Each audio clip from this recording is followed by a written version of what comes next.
Com sono.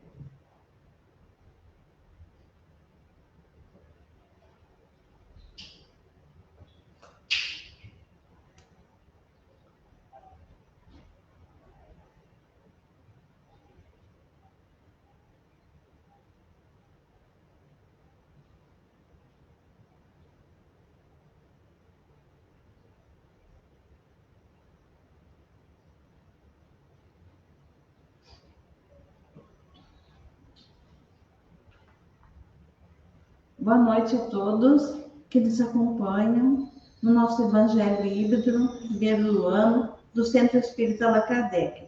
Vamos fazer a leitura do livro Fonte Viva, na psicografia do nosso irmão Chico Xavier, ditado pelo Espírito Emmanuel. A lição é a número 116, ir e ensinar. Portanto, ide e ensinai. Jesus, Evangelho de Mateus, capítulo 28, versículos 19 e 20. Estudando a recomendação do Senhor aos discípulos, ide e ensinai, é justo não olvidar que Jesus veio e ensinou. Veio da altura celestial e ensinou o caminho da elevação aos que jaziam, atolados na sombra terrestre. Poderia o Cristo haver mandado a lição por emissários fiéis. Poderia ter falado brilhantemente, esclarecendo como fazer. Preferiu, contudo, para ensinar com segurança e proveito, vir aos homens e viver com eles, para mostrar-lhes como viver no rumo da perfeição. Para isso, antes de tudo, fez-se humilde e simples, na manjedoura, honrou o trabalho e o estudo no lar, em plena atividade pública. Foi o irmão providencial de todos, amparando a cada um conforme as suas necessidades. Com discutível acerto, Jesus é chamado o Divino Mestre. Não porque possuísse uma cátedra de ouro, nem porque fosse o dono da melhor biblioteca do mundo, não porque simplesmente exaltasse a palavra correta e irrepreensível, não porque subisse ao trono da superioridade cultural, ditando obrigações para os ouvintes, mas sim porque alçou o próprio coração ao amor fraterno e, ensinando, converteu-se em benfeitor de quantos lhe recolhiam os sublimes ensinamentos. Falou-nos do Pai Eterno e revelou-nos com o seu sacrifício a justa maneira de buscá-lo. Se te propões, desse modo, cooperar com o Evangelho, recorda que não basta falar, aconselhar e informar. Ide e ensinar. Na palavra do Cristo quer dizer, ide e exemplificar, para que os outros aprendam como é preciso fazer. Que assim seja.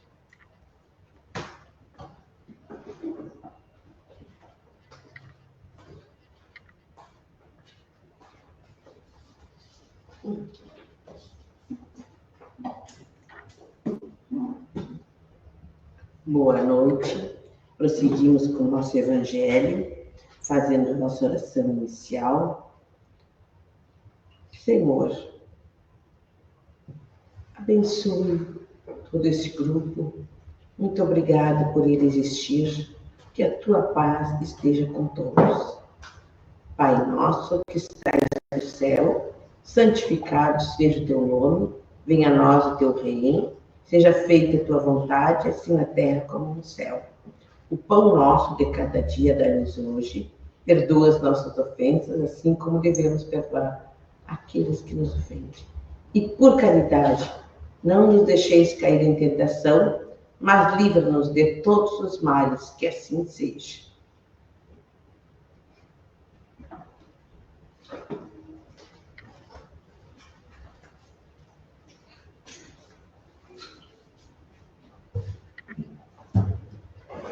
Boa noite a todos que estão nos acompanhando pela live, aos espíritos benfeitores dessa casa que estão conosco nesse momento e aqueles que aqui estão então para um pouco mais de conhecimento, aprendizado.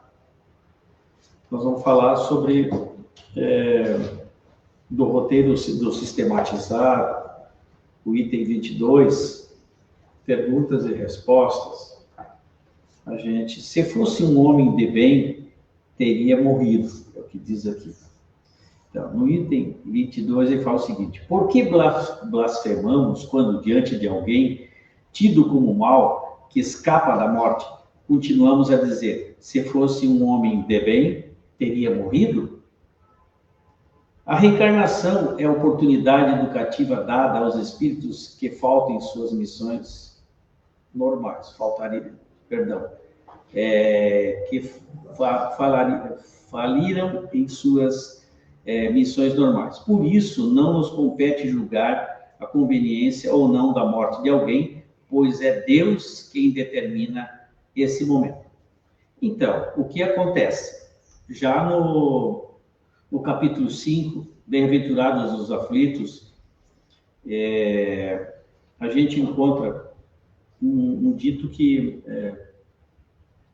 diz assim, que nós estamos aqui, nós somos criados puros, mas com as reencarnações, a gente, com o livre-arbítrio que Deus nos dá, a gente muitas vezes erra muito nessas reencarnações e comete faltas graves e gravíssimas. Então, a nossa reencarnação, que diz aqui, é exatamente para a gente poder se avaliar espiritualmente. Porque a gente, quando reencarna, combina o que vai fazer aqui para se redimir, para melhorar espiritualmente, que é a oportunidade que Deus nos dá para nos aproximarmos dele. Mas, muitas vezes aqui, a gente não cumpre.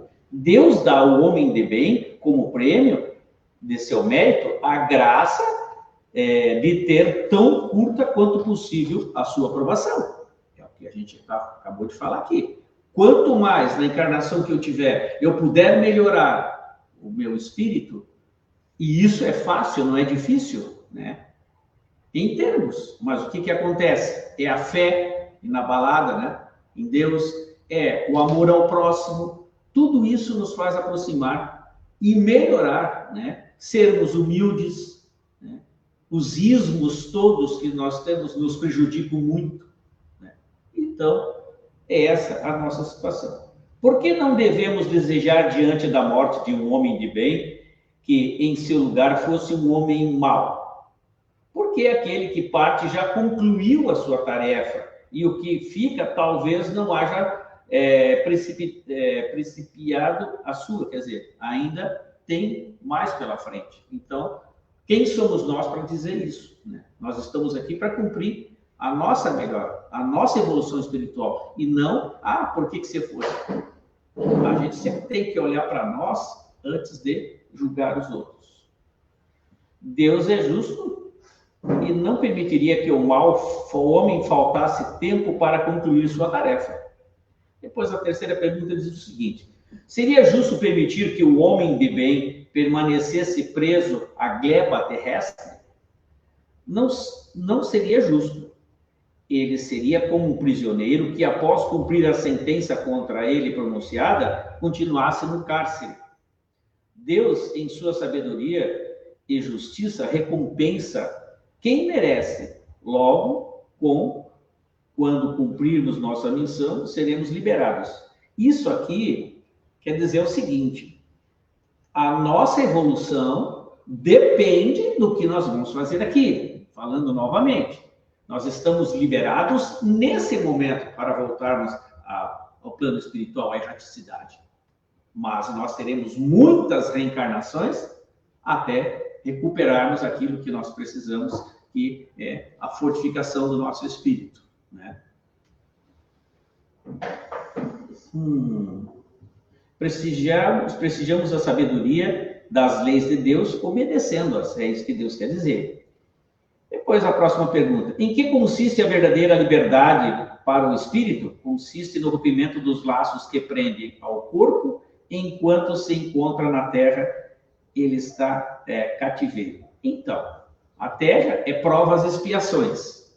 quando a gente vem para cá, sabe que a gente tem que passar por provas e recuperar aquilo que devemos, dentro do que a gente for possível, do que nós propomos antes de vir para cá. Então, à medida em que nós desencarnamos, estamos libertos do corpo material, mas a parte espiritual, se houve progresso, está nos aplaudindo lá em cima, né? Porque igual teremos que voltar com outra missão para melhorar ainda mais o nosso espírito. A vida física é destituída de valor? Não. Seu valor é reeducativo.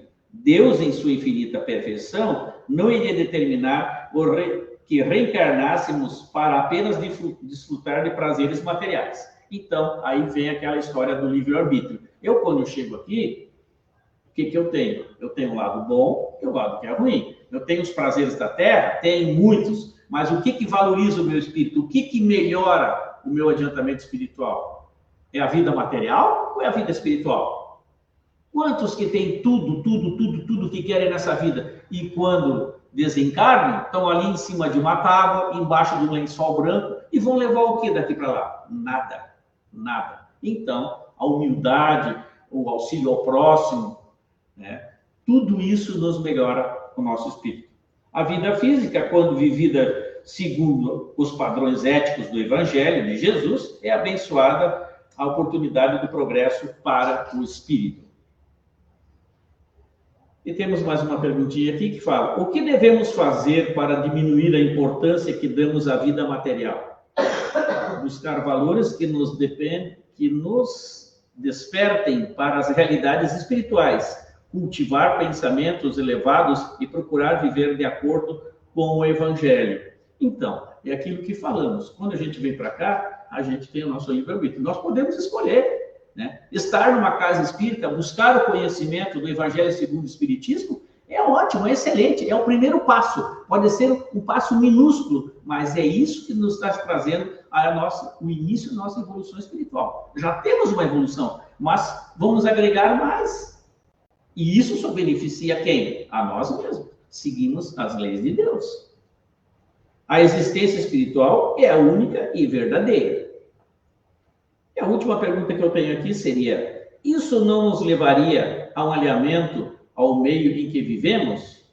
Compete-nos manter o equilíbrio, viver num mundo sem nos acompliciar com seus vícios e procurar as realidades espirituais sem fugir às responsabilidades da vida material. Quer dizer, isso quer dizer o seguinte: nós temos, claro que nós temos a nossa vida aqui, nós temos que procurar ser felizes dentro das nossas possibilidades simples e humildes. Nós temos coisas muito boas na vida para fazer aqui também. Não precisamos estar, se eu não fizer. Não, não é assim. Vamos viver, mas vamos viver normalmente, sem os ismos da vida, né?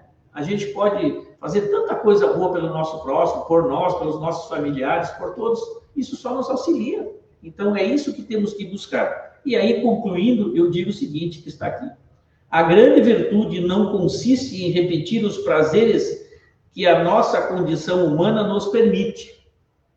Basta que dosemos as nossas ações com base no discernimento e tudo façamos nos reportando ao Criador. Então, tudo que pudermos fazer, a oração e a nossa fé nos auxilia muito. E é assim que devemos proceder para também auxiliar na evolução do nosso espírito. Muito obrigado, uma boa noite a todos, uma ótima semana, que assim seja.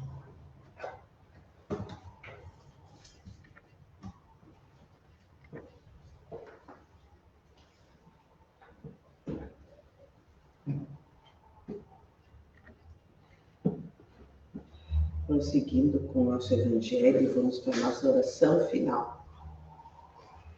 Nesse momento, vamos pensar no Cristo, quando ele disse que, quando fizeres oração, 1 ou 2 estiver orando, ali eu estarei, com certeza ele está entre nós. Agradecidos que somos por essa visita ilustre, e pedindo a Ele que conduza as nossas vidas sempre para o bem, que nos ajude a crescer moralmente, espiritualmente, e pedindo também que Ele faça as visitas nos hospitais, levando um acalento, uma energia, muita paz, que as dores da alma e do corpo passem, e que Jesus, na sua infinita bondade, esteja sempre presente em nossas vidas. Fizemos a oração que Tu nos ensinou, Mestre.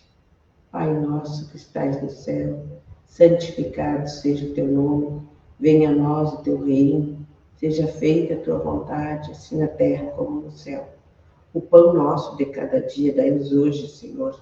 Perdoa as nossas ofensas, assim como devemos perdoar aqueles que nos ofendem. E por caridade, não nos deixes cair nas tentações, mas livra-nos de todos os males, que assim seja. E também agradecidos que somos pela visita da espiritualidade amiga em nossas casas, que vier fazer o Evangelho conosco, pedindo a eles que se dirijam até a casa espírita, se assim o precisarem, e que lá terão os esclarecimentos necessários. Muito obrigada, que a paz de Jesus envolva todos, uma boa noite a todos, e que o Mestre Jesus esteja sempre entre nós, e que assim seja.